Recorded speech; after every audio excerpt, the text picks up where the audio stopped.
The live TV, सच सबसे आगे। नमस्कार, मैं हूं रंजीत झा और आप देख रहे हैं द लाइव टीवी। प्रधानमंत्री नरेंद्र मोदी तो हद ही पार कर रहे हैं। दरअसल विपक्ष उनसे मणिपुर हिंसा को लेकर लगातार सवाल कर रहा है, बदले में वो सांसद को सस्पेंड करवा रहे हैं। दूसरी तरफ संसद में आकर मोदी जी से इस मामले पर चर्चा करने के लिए और इस चर्चा के शुरुआत करने के लिए विपक्ष कह रहा है कि बताएं मोदी जी, मणिपुर हिंसा के लिए कौन है जिम्मेदार? सरकार वहां आपकी है और महीनों से हिंसा हो रही है, इसे रोकने के लिए क्या किया गया? तो इसके बदले मोदी जी ने क्या किया? मोदी जी बीजेपी संसदीय दल की बैठक बुलाते हैं और उस बैठक में कहते हैं कि विपक्ष ने जो अपना नाम इंडिया रख लिया है, वैसे तो इंडियन मुजाहिदीन और ईस्ट इंडिया कंपनी भी है। कुल मिलाकर प्रधानमंत्री मोदी जी का जवाब मणिपुर हिंसा को लेकर यह है कि विपक्ष का नाम इंडिया क्यों है? अगर इंडिया है तो उसकी तुलना वो आतंकी संगठन से करने की कोशिश कर रहे हैं। तभी तो उन्होंने इंडियन मुजाहिदीन जैसा नाम उन्होंने जोड़ के कंपेयर करके विपक्ष पर निशाना साधने की कोशिश की। लेकिन प्रधानमंत्री मोदी जी से कुछ सवाल है जो देश की जनता सीधे तौर पर पूछना चाहती है। कुछ खबरें अभी भी सामने आए हैं जिसे जानने के बाद भारतीय जनता पार्टी के सबसे बड़े मुखिया के आंखों में जरा सा शर्म तो आ ही जाना चाहिए, क्योंकि यह बहुत ही विभत्स घटना मणिपुर में जो हो रही है उसके प्रति जवाबदेही से बचने वाले मोदी जी इस खबर को देखने के बाद निश्चित तौर पर चुप्पी तोड़ने की कोशिश करेंगे, क्योंकि विपक्ष को वो आतंकी मान रहे हैं ना। लेकिन इस खबर को जरा देखिए, अपने स्क्रीन पर आप भी देखिए। न्यूज 24 ने एक तस्वीर पोस्ट किया है। इसमें दो शख्सियत हैं, एक महिला है, काफी बुजुर्ग है, और एक व्यक्ति है जो लेटे हुए हैं, उनके बगल में उनके परिवार के लोग हैं, बैठे हुए हैं। बीच में मणिपुर हिंसा की तस्वीर है। इस तस्वीर में दो खबरें हैं। एक, जो बुजुर्ग महिला है वह स्वतंत्रता सेनानी की पत्नी है, उनकी हालत उपद्रवियों ने क्या कर दी है, ये जरा देखिए।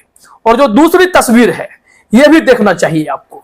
इसमें लेटा हुआ शख्स कोई और नहीं, भारतीय जनता पार्टी का विधायक है और इन्हें करंट देकर बुरी तरीके से मारा पीटा गया है उसी उपद्रवियों ने, हिंसा करने वालों ने। तो क्या मुख्यमंत्री बीरेंद्र सिंह अपने ही पार्टी के विधायकों की रक्षा नहीं कर पाए? प्रधानमंत्री मोदी से जब सवाल पूछा जा रहा है तो उसका वो जवाब नहीं दे रहे। तो ऐसी परिस्थिति में हमारे प्रधानमंत्री की भूमिका क्या होगी?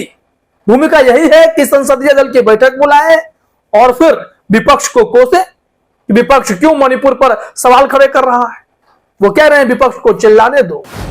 हम इस दोनों खबर को जरा डिटेल में आपको बताते हैं, फिर प्रधानमंत्री मोदी की बातों को भी दिखाएंगे। एबीपी न्यूज ने प्रकाशित भी किया है। आखिरकार मोदी जी चाहते क्या है, करना क्या चाहते हैं? इस देश से अलग क्या वो मणिपुर को मानते हैं?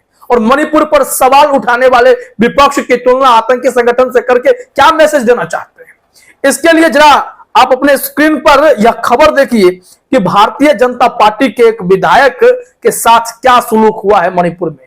यह पहले विधायक नहीं, मणिपुर में मंत्रियों के घर पर हमला हुआ है, कई ऐसे नेताओं के घर हमला हो गया। कुकी और मैतेई समुदाय के बीच भिड़ंत में सबसे अधिक कोई प्रताड़ित हो रहा है तो कुकी समुदाय हो रहा है। अब जरा यहां देखिए क्या हुआ है। बीजेपी विधायक को दिए गए करंट के झटके, यह खबर हमने आज तक से ली है। और भाजपा विधायक का नाम है वुंग जागिन वॉल्टे और इसमें लिखा गया है ये वुंग जागिन वॉल्टे मणिपुर के बीजेपी विधायक हैं।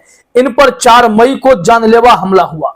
लंबे वक्त तक दिल्ली में इलाज कराने के बाद अब मणिपुर से बीजेपी विधायक वुंग जागिन वॉल्टे बेड रेस्ट की स्थिति में है।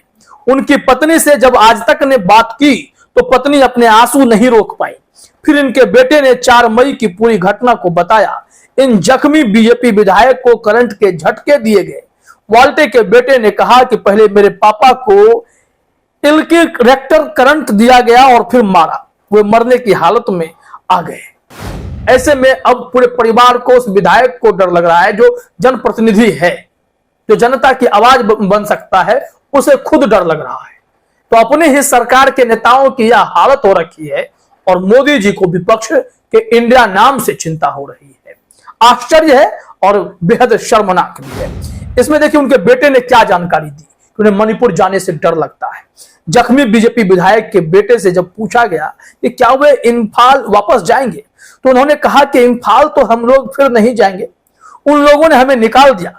हमने मैतेई के साथ कोई दूरी नहीं बनाई, लेकिन कुकी लोगों को वहां से निकाल दिया गया। हम लोगों को फिर जाने का सोचकर भी डर लगता है। मणिपुर में सत्ताधारी सरकार में शामिल बीजेपी विधायक के बेटे तक फिलहाल अपने राज्य डर से नहीं लौटना चाहते। यह तो मणिपुर में स्थिति है। बावजूद इसके यह सरकार क्या कर रही है? मोदी सरकार क्या कर रही है? मुख्यमंत्री बीरेंद्र सिंह पत्रकारों के सवालों से भागते फिरते हैं। मणिपुर में हिंसा हो तो हो, हम कुछ नहीं कर सकते, ऐसी परिस्थिति आ रखी है। अब देखिए, एक तस्वीर और हम जो दिखाने वाले थे आपको, वो भी बेहद गंभीर है, क्योंकि इसमें उस बुजुर्ग महिला के साथ जो सलूक हुआ उससे भी मानवता शर्मसार हो जाएगी। यहां पर दिखाया गया स्वतंत्रता सेनानी की पत्नी को जला दिया गया। इसमें लिखा गया है कि इसके अलावा एक और तस्वीर ऐसी है जो सोचने पर मजबूर कर देगी। मणिपुर में स्वतंत्रता संग्राम सेनानी की पत्नी तक को हिंसा में घर के भीतर जलाकर मार दिया गया। यह घटना है इम्फाल से 80 किलोमीटर दूर की। यह तस्वीर आजादी के लिए लड़ने वाले देश के सिपाही की है, जिनकी पत्नी को 28 मई को घर में ही उपद्रवियों ने जलाकर मार दिया। देश की आजादी के लिए लड़ने वाले स्वतंत्रता सेनानी की पत्नी जिंदा जलाकर मार दी गई। ये दोनों गंभीर घटना को देखने के बाद भी क्या मोदी जी और बीरेंद्र सिंह जी, आप लोगों की अंतरात्मा नहीं जागती है? मणिपुर पर क्या आप खुलकर बोल नहीं सकते? मणिपुर पर 36 सेकंड बोल देने भर से काम हो जाएगा, या फिर रिपोर्टर के सवालों से भाग जाने से मुख्यमंत्री बीरेंद्र सिंह का काम चल जाएगा? देश बेहद ही गंभीर स्थिति में है।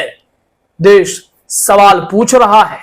लोकतंत्र में जिन्हें इन लोगों ने चुना, देश की जनता ने चुना, उसी जनप्रतिनिधि से, उसी सरकार से जनता का, विपक्ष का सवाल हो रहा है, लेकिन जवाब नहीं है। जवाब है तो विपक्ष एकजुट क्यों है? विपक्ष ने अपना नाम इंडिया क्यों रखा है? ऐसे ऐसे बातें प्रधानमंत्री मोदी के मुंह से निकलते हैं जो कि हैरान कर देने वाले हैं। अब आप देखिए, हम इस संबंध में आपको एबीपी न्यूज की खबर भी दिखाते हैं। हेडलाइन देखिए जरा। इसमें कहा गया है, BJP parliamentary meeting, east India और मुजाहिदीन में भी इंडिया, विपक्षी गठबंधन पर बोले पीएम मोदी। मोदी जी को अब यह सूझा है क्यों न विपक्ष पर निशाना साधा जाए। मणिपुर की बात कौन करे? मणिपुर पर कुछ बोलना ही नहीं है। जो भी बोलेंगे विपक्ष पर बोलेंगे, विपक्ष सरकार पर बोलेंगे। विपक्ष का काम है सरकार को दिशा दिखाना, सरकार की आलोचना करना, लेकिन सरकार अपनी गलतियों को सुधारने की बजाय विपक्ष पर ही हमलावर है। विपक्ष ने अपना नाम इंडिया क्यों रखा? अब इस इंडिया से उन्हें आतंकी संगठन जैसी फीलिंग आने लगी है। आश्चर्य होता है। देखिए जरा क्या कहा गया है। प्रधानमंत्री नरेंद्र मोदी ने मंगलवार 25 जुलाई को विपक्षी दलों के गठबंधन इंडिया के ईस्ट इंडिया कंपनी और इंडियन मुजाहिदीन से तुलना की है। उन्होंने कहा कि दोनों ही नामों में इंडिया का इस्तेमाल हुआ है। उन्होंने कहा कि अंग्रेजों ने ईस्ट इंडिया कंपनी बनाई और उन्हीं की तरह विपक्ष ने इंडिया गठबंधन बनाया है। उन्होंने कहा कि अंग्रेज आए और उन्होंने अपना नाम ईस्ट इंडिया कंपनी रखा, उसी तरह विपक्ष अपने को इंडिया के नाम से पेश कर रहा है। ये प्रधानमंत्री मोदी की सोच है। अब उन्हें इंडिया से दिक्कत होने लगी है। आश्चर्य की बात है। देखिए जरा, अब ये क्या रहे हैं? साफ तौर पर मैसेज है, विपक्ष को चिल्लाने दो। एबीपी न्यूज ने लिखा है कि बीजेपी संसदीय दल की मीटिंग में प्रधानमंत्री ने कहा कि विपक्ष का काम प्रदर्शन करना है, उन्हें करने दें और आप लोग अपने काम पर ध्यान दें। उन्होंने कहा कि उनका मकसद 2027 तक भारत को विकसित देश बनाना है और तीसरे टर्म में भारत को तीसरी सबसे बड़ी अर्थव्यवस्था बनाना है। यहाँ तो मोदी जी अपनी सत्ता बचाने में लग गए हैं, सत्ता जुगाड़ने में लग गए हैं। इन्हें मणिपुर के हिंसा से कोई दिक्कत ही नहीं है, कोई चिंता ही नहीं। यह देश के लिए बेहद ही शर्मनाक स्थिति है, जहां पर जिनसे सबसे अधिक उम्मीद है वो 2027 तक सरकार कैसे चलाएं इसकी जुगत में है। उन्हें तनिक भी फर्क नहीं पड़ रहा कि मणिपुर जाकर लोगों के साथ कुछ सुख दुख के पल बांटे, उनके पीड़ा को हल्का करें, उनके दर्द को कम करें और हिंसा रोकने के लिए कोई ठोस कदम उठाएं। नहीं हो रहा है। हमले लगातार जारी हैं।